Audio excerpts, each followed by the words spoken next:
सात संगत जी श्रद्धा और प्यार से कहिए धन निरंकार जी। सात संगत जी दास साहब जी सभी संत महात्माओं के चरणों में एक छोटी सी विचार लेकर आया है। आशा है आप जी सभी संत महात्मा इस विचार को लास्ट तक जरूर सुनेंगे। सात संगत जी माँ की ममता के बारे में जितना अधिक कहा जाए उतना कम है। सात संगत जी एक माँ अपने बेटे को समझाते हैं, बेटा तुम घर छोड़कर बाहर मत जाओ। बेटे को कमाने की भूत सवार थी।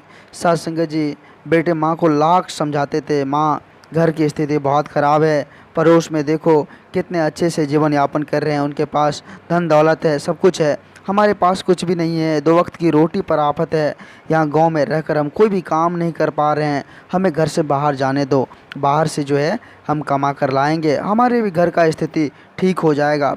सात संगत जी माँ की ममता उसे छोड़ ही नहीं रहा था। माँ लाख समझाती, बेटा जो भी रुखा सूखा है इसी में हम अपना जीवन यापन करेंगे, तुम घर छोड़कर मत जाओ, हमें छोड़कर मत जाओ। सात संगत जी लास्ट में वो लड़का माँ को बिना बताए घर से निकल गया प्रदेश कमाने के लिए। सात संगत जी 3 महीने के बाद जब वो लड़का का तबीयत ख़राब हो गया बाहर में, तो एक कमरे में बैठकर कुछ सोच रहा था।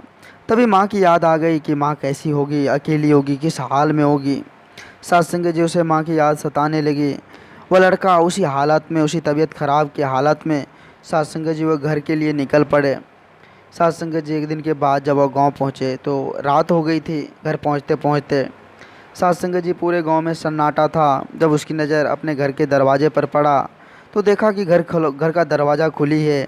सात संगत जी जैसे ही अंदर गए तो देखे बूढ़ी माँ अकेले बैठी हुई है।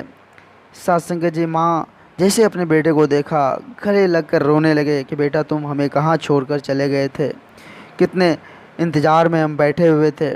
सात संगत जी कुछ देर के बाद वह बेटा अपनी माँ से बोलते हैं, माँ ये दरवाज़ा क्यों खुला हुआ है, दरवाज़ा बंद करके रखनी चाहिए ना। तो सात संगत जी माँ बोलती है, बेटा जिस दिन तुम घर छोड़कर गए थे उसी दिन से यह दरवाज़ा खुला हुआ है, और इसलिए खुला हुआ है कि ऐसा ना हो कि मेरा बेटा वापस आएगा और देखेगा दरवाज़ा बंद है तो वह वापस फिर चला जाएगा, लौट कर चला जाएगा, इसलिए यह दरवाज़ा खुली की खुली रहती है, कभी बंद नहीं होती है। सात संगत जी यह बात सुनकर वो बेटा माँ के चरणों में गिरकर रोने लगे, माँ मुझे माफ़ कर दो, मुझे माफ़ कर दो। सात संगत जी ऐसे ही हमारे सतगुरु हैं जो हर पल अपने भक्तों के लिए दरवाज़ा खुले छोड़ देते हैं ताकि कोई भटके हुए संतान उसकी ओर लौट आए। सात संगत जी हमें ज़रूरत है सतगुरु के प्रेम को समझने की। अगर सतगुरु से जो ये प्रेम है, सतगुरु के प्रेम को अगर समझ जाएं तो सात संगत जी हमारा जीवन भी खुशहाल हो जाता है। और सात संगत जी दास अगर ज़्यादा कुछ बोल दिया हो आप जिस भी संत महात्माओं के चरणों में तो दास क्षमा चाहेगा। दास आप जिस भी संत महात्माओं के चरणों में छोटी छोटी कहानियाँ लेकर आते रहता है। आप जिस भी संत महात्माओं का काफ़ी लाड़ प्यार दास को मिल रहा है, आगे भी इस तरह का लाड़ प्यार दास के साथ बनाए रखना अरदास है। अगर ये छोटी सी विचार आप जिस भी संत महात्माओं को अच्छा लगा हो तो साथ संगत जी सभी संत महात्माओं के बीच शेयर करें और दास के चैनल को सब्सक्राइब भी करें। साथ संगत जी एक बार सभी संत महात्मा मिलकर प्यार से बोलिए, धन निरंकार जी, धन निरंकार जी।